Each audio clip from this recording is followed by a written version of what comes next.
A common experience that people have when they kind of have this feeling of enlightenment or a feeling of peace or stillness, or they take psychedelics or in the midst of meditation, often people describe a timelessness or that time stopped. They didn't know whether they were there for eternity or 1 second. Is time an edge to this whole experience, that edge just ceases to be relevant to the system during these experiences? Yeah, fundamentally, time is irrelevant. Mm-hmm. But all those things you just described are that people will come and talk about are echoes in a way. They're still like states because they come and go. So I call them echoes of the ocean. But again, when I use the word ocean, it's problematic. It's not a thing.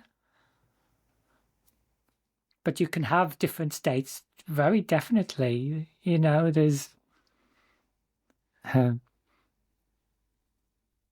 under pharmaceuticals and in meditation, there can be so many different change of states, which have all those flavors of like the words you've just used. But they all come and go. Fundamentally what is does not come and go, because it's not limited. It doesn't have an edge called time.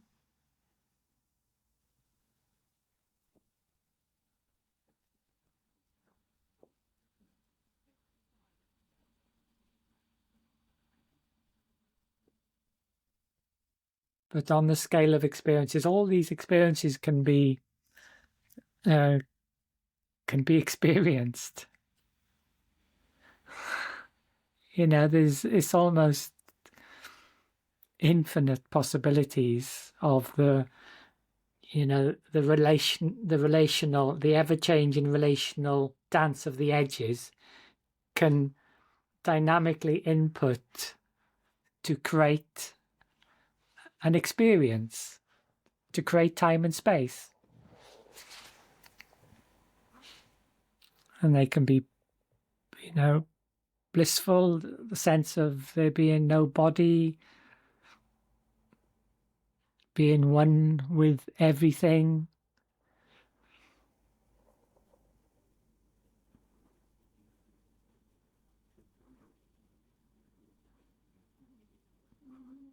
It's just the character experiencing the echo. Just like the sound when folks hear the primordial sound, it feels very much just like an echo.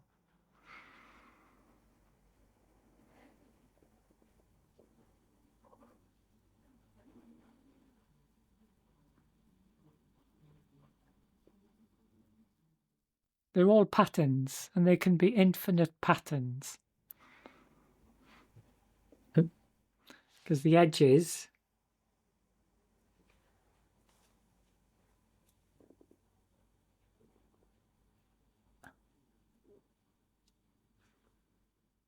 take shape into processes, into patterns.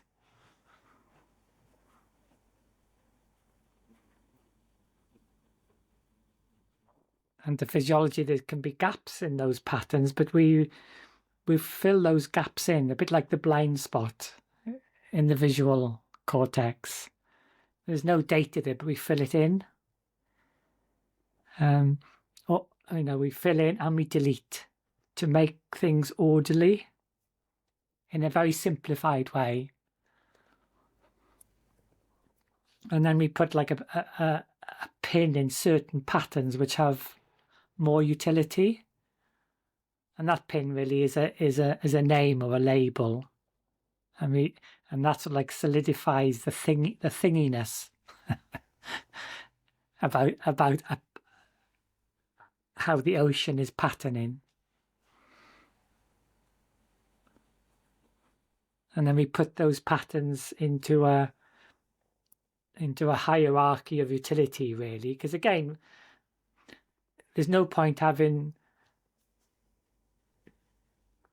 20 patterns of equal importance or equal value if you can only move towards or away from one of those patterns. We immediately put them into an ever-changing hierarchy.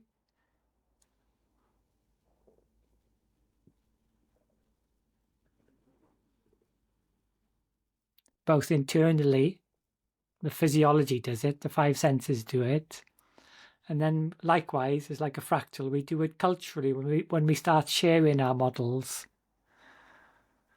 Again, they're put into a hierarchy, and certain patterns will become the social norms as they're deemed to be more important or to have greater utility.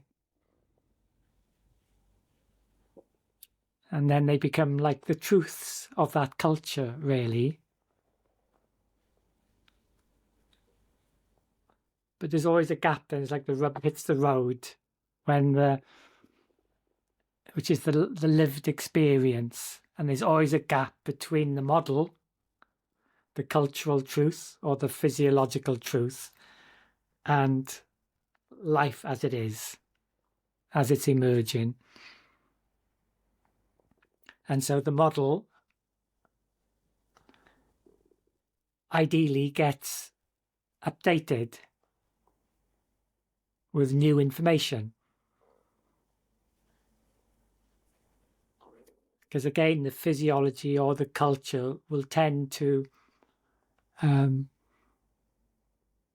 through the process of knowledge, make certain things like put it to the periphery of the stage, so it doesn't take too much attention because I know what that is. I've put it in a pigeonhole. So it tends to give more attention to those patterns which are novel because they're more unknown. So they're a bigger risk and possibly a bigger opportunity. Because again, attention is a very scarce resource. We can't give it to the whole spectrum of patterns. So this is how the story is created, and the cultural story or the personal story.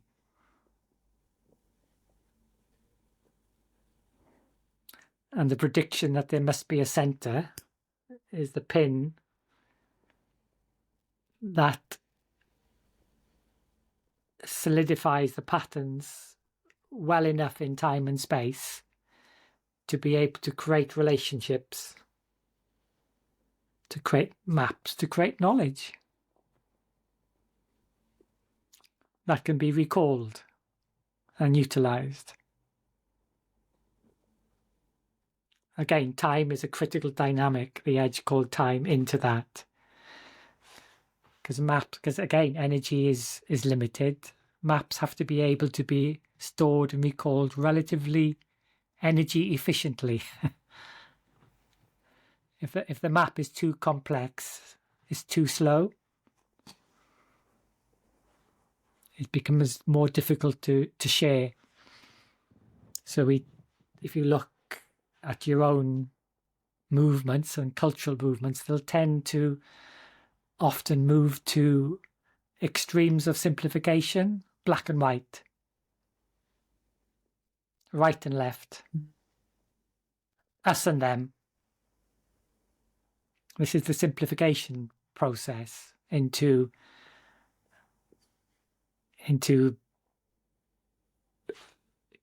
dualistic thinking, which at the end of the day is a again, be careful of my words, that sort of movement has violence in its very nature.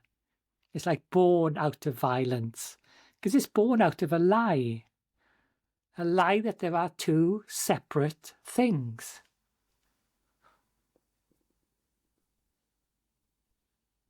So the whole structure then is built with violence as a root input into it.